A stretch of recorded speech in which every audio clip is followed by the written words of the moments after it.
What's good, world? What's good, world? Hope you guys are staying blessed. Hope you guys are staying positive. Hope you guys are staying grateful, no matter what you're going through.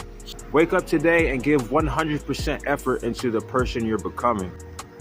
No matter what you're going through or whatever mishaps have happened, make sure you're not letting that get in the way of what you know you are capable of achieving and what you know you're capable of being. Imagine your true greatest potential and know that version of yourself exists if we're willing to put in the effort and we're willing to sacrifice for the sake of evolution. A wise saying I once heard was, spend as much energy as we do into building the new as we do on complaining about the old or whatever is going on in the present. Another cool thing I learned through experience is that the importance of surrounding yourself with people, places, and things that have a positive energetic effect on your evolution. When it comes to energy, I noticed that we really all are sponges. Protecting your energy often means being always present and centered within your being, within your mind, body, and soul.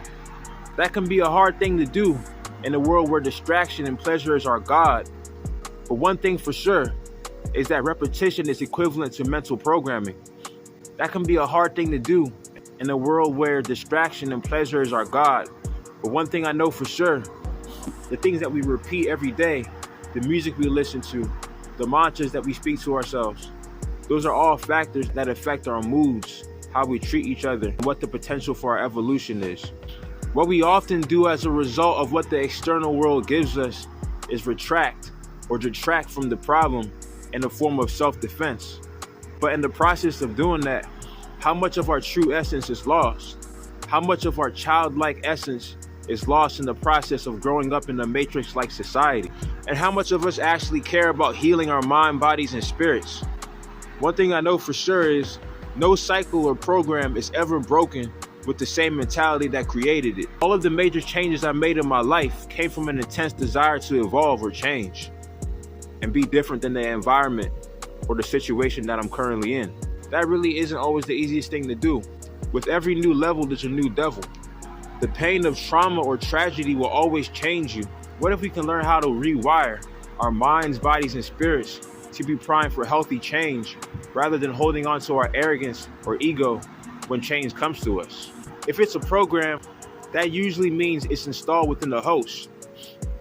Energy purification through severity is the direction I desire to take my entire being.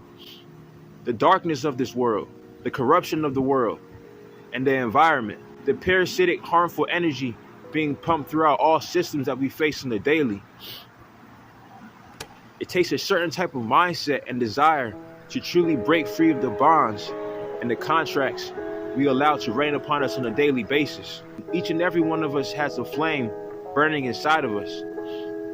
But it's up to us to not let that flame get washed away by the pressures of our environment. It's up to us to kindle that fire within us and never accept our failures as defeat, more so lessons.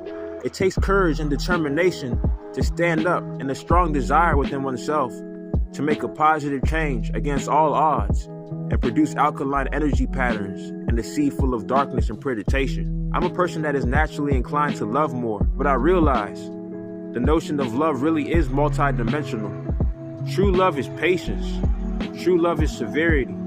True love is discernment. True love is diligence in the face of trials and tribulations.